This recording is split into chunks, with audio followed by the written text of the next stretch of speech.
जय श्री कृष्णा दोस्तों। आज से हजारों साल पहले युद्ध के मैदान में, कुरुक्षेत्र के मैदान में, जब अर्जुन का मन टूट रहा था, हाथों से धनुष गिर रहा था, तब भगवान श्री कृष्ण ने जो ज्ञान दिया वो सिर्फ अर्जुन के लिए नहीं था। वो तो बस एक बहाना था।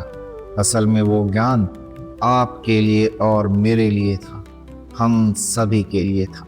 क्योंकि देखिए ना, हम सभी की जिंदगी अपने अपने कुरुक्षेत्र में फंसी हुई है ना।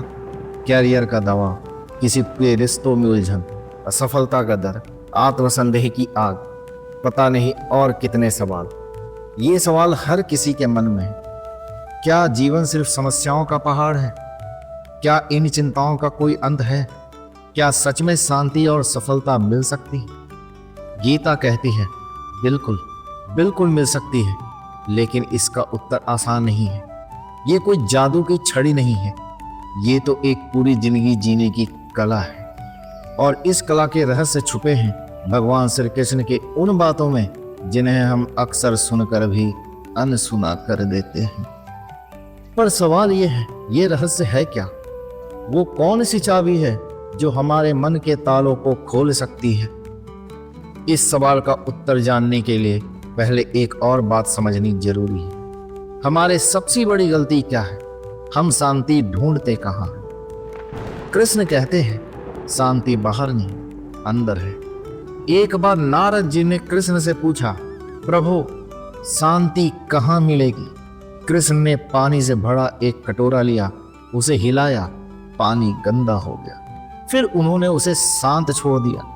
कुछ देर के बाद गंदगी नीचे बैठ गई और पानी एकदम साफ हो गया। कृष्ण बोले, देखा नारद, शांति मन के ठहराव में है। जब तक मन हिलता रहेगा गंदगी ऊपर रहेगी। जब मन शांत होगा सब कुछ साफ नजर आएगा। ये बात तो हमें लगती है बहुत साधारण सी है ना? पर इसी एक बात में पूरा रहस्य छिपा है। हमारी सारी समस्याएं, सारी चिंताएं, सारा तनाव, ये सब उस गंदे पानी की तरह है और हम बेचैन होकर उसे बस हिलाते रहते हैं, जिससे वो और गंदा होता जाता है और गंदा होता जाता है। हम सोचते हैं कि बाहर की चीजें बदल जाएगी तो शांति मिल जाएगी, पर कृष्ण कहते हैं रुको, शांत हो जाओ, अंदर झांको। पर यहाँ एक सवाल और उठता है, अगर शांति अंदर है तो फिर हम बाहर क्यों भागते हैं? हमारा मन इतना बेचैन क्यों है? इसका उत्तर भी गीता में ही छुपा है, और वो उत्तर है स्वार्थ। कृष्ण कहते हैं स्वार्थी व्यक्ति कभी सच्चे सुख का अनुभव नहीं कर सकता। जो इंसान सिर्फ अपने फायदे के लिए जीता है वो धीरे धीरे खुद ही एक अंधेरे में चला जाता है। ठीक वैसे ही जैसे धूल से ढका हुआ शीशा अपना सही प्रतिबिंब नहीं देख पाता। एक स्वार्थी इंसान सच्चाई को देख ही नहीं पाता, क्योंकि उसकी नजर पर अपना लोभ और अहंकार की एक मोटी परत जम चुकी होती है। वो हर रिश्ते में, हर दोस्ती में सिर्फ अपना फायदा ढूंढता रहता है। उसे दूसरों की भावनाओं की कोई परवाह नहीं होती। लेकिन सच्चा मित्र वही होता है जो बिना किसी स्वार्थ के साथ देता है। तो क्या इसका मतलब यह है कि स्वार्थ छोड़ देना चाहिए? पर यह इतना आसान भी तो नहीं। हमारा मन तो हमेशा कहता है पहले फायदा देखो, तो फिर इस संघर्ष को हल कैसे करें? इसका उत्तर कृष्ण ने हमें एक जबरदस्त सिद्धांत से दिया है, निष्काम कर्म से, यानी बिना फल की इच्छा के कर्म करो। यह सिद्धांत इतना शक्तिशाली है कि इसने अर्जुन जैसे महान योद्धा का मोह भंग कर दिया था। पर इसे समझने के लिए पहले ये जानना जरूरी है कि हमारा मन ही हमारा सबसे बड़ा दोस्त भी है और सबसे बड़ा दुश्मन भी। गीता में कृष्ण ने अर्जुन से कहा था, हे अर्जुन, मनुष्य का मन ही उसका सबसे बड़ा मित्र है और उसका सबसे बड़ा शत्रु भी बन सकता है। जिसने अपने मन पे काबू पा लिया उसका मन उसके लिए सबसे अच्छा मार्गदर्शक बन जाता है, और जिसका मन असंयमित है वही मन उसे पतन की ओर धकेल देता है। इस पर एक कहानी याद आती है। एक विशालकाय हाथी जो पहाड़ हिला सकता था, बड़े बड़े पेड़ उखाड़ सकता था, लेकिन वो एक पतली सी रस्सी से बंधा हुआ था। कोई भी हैरान हो सकता था, आखिर ये हाथी इस पतली सी रस्सी को एक झटके में तोड़कर आजाद क्यों नहीं हो जाता? जब उसके महावत से इसका कारण पूछा गया तो उसने बताया, जब ये हाथी छोटा था तब मैंने इसे इसी पतली रस्सी से बांधा था। उस समय इसने पूरी कोशिश की, पूरी ताकत लगाई, लेकिन ये रस्सी नहीं टूटी। उस छोटे से हाथी के पैरों से खून तक निकल आया, लेकिन फिर भी वो रस्सी नहीं टूट सकी। धीरे धीरे उसके दिमाग में ये विश्वास बैठ गया, मैं इस रस्सी को कभी तोड़ ही नहीं सकता। वो कोशिश करना ही छोड़ देता है। समय बीतता है, वो हाथी बड़ा और ताकतवर हो जाता है, लेकिन उसकी मानसिकता नहीं बदलती। वो आज भी उसी पतली सी रस्सी को तोड़ने की कोशिश भी नहीं करता, क्योंकि उसके मन में बचपन की वो हार बैठ चुकी है। मित्रों, क्या ये कहानी हमें अपने जीवन की याद नहीं दिलाती? हमने भी तो अतीत में कहीं ना कहीं असफलता का स्वाद चखा है। कहीं ना कहीं हमें लगा है कि मैं ये नहीं कर सकता, मुझसे नहीं होगा, और फिर उसी एक असफलता ने हमारे अंदर एक ऐसी मानसिक रस्सी बांध दी जिसे हम आज तक तोड़ नहीं पा रहे। चाहे वो कैरियर में असफलता हो, रिश्तों में निराशा हो, या फिर कोई व्यक्तिगत झटका। हम ये भूल जाते हैं कि समय के साथ हम मजबूत होते जाते हैं। हमारे अनुभव हमें मजबूत बनाते हैं, पर हम कोशिश करना छोड़ देते हैं। हम मानसिक रूप से हार मान लेते हैं। सच तो यह है कि हमारी समस्याएं उतनी बड़ी नहीं होती जितना हम उन्हें अपने मन में बना लेते हैं। तो सवाल ये उठता है कि इस मानसिक रस्सी को तोड़ा कैसे जाए?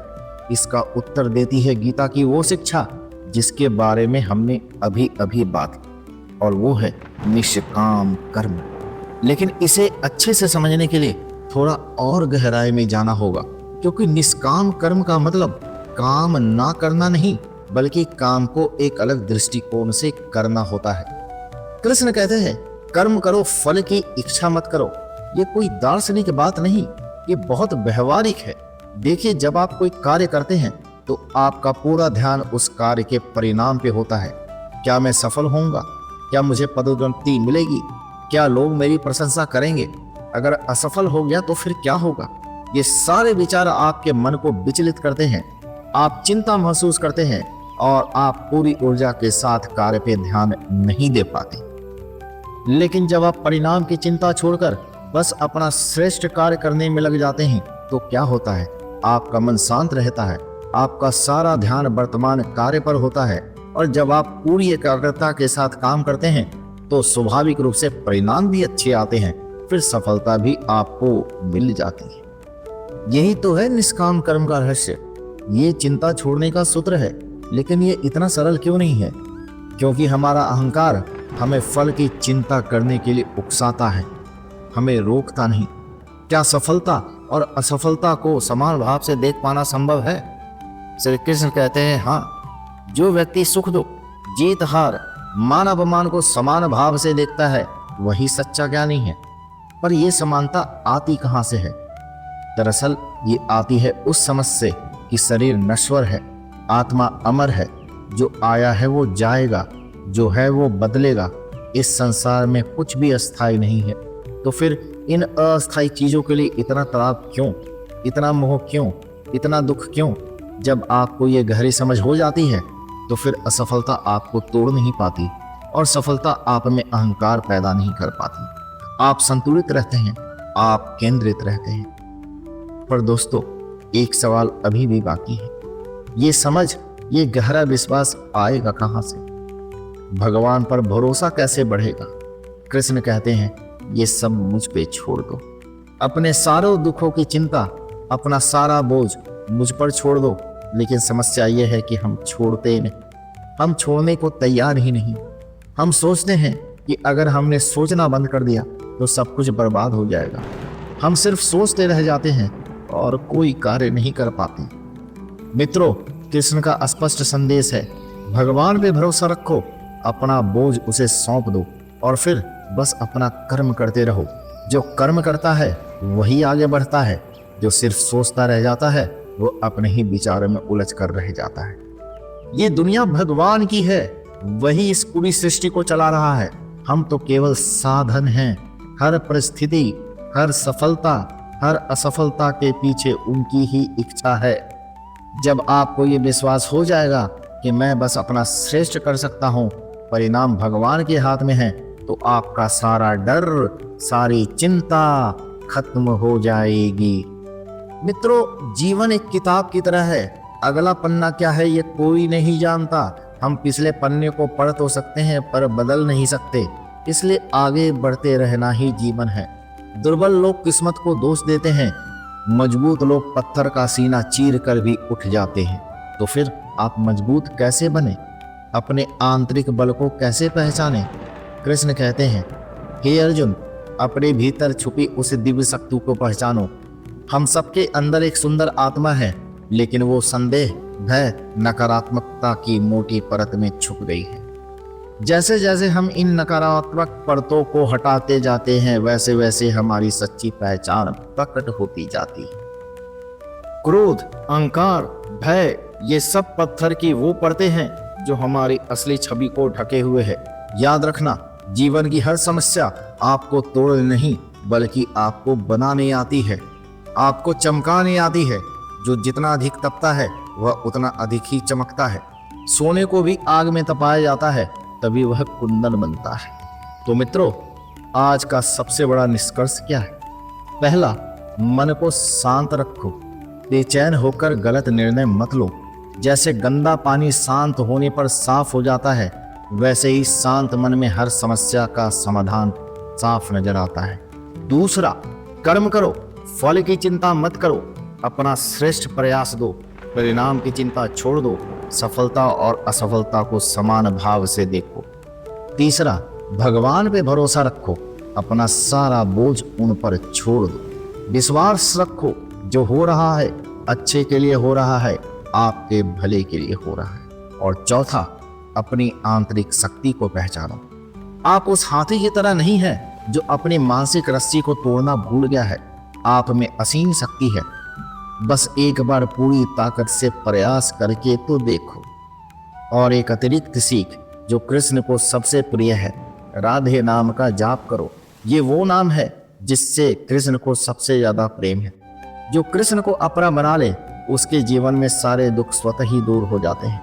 मित्रों, अगर आपको लगता है कि कृष्ण की ये बातें आपकी जिंदगी को बदल सकती है, तो कमेंट करें और लिखें, मैं तैयार हूं अपने बदलाव के लिए। और हाँ, अगर आपको ये वीडियो पसंद आई है तो लाइक जरूर करें और शेयर भी करना ना भूलें। अपने दोस्तों और परिवार के साथ इसे शेयर जरूर करें। चैनल कृष्णा कृष्णा की सदस्यता लें, सब्सक्राइब करें ताकि आप ऐसे ही गहरे आध्यात्मिक विषय से ना चुकें। और आज अगर आपको ये बातें छू गई है तो अगली वीडियो का इंतजार जरूर करें, क्योंकि अगली वीडियो में हम बात करेंगे कृष्ण की उस गहरी शिक्षा के बारे में जो सीधे आपकी आत्मा से संवाद करेगी। जय श्री कृष्णा। हरि ओम हरि ओम हरि ओम।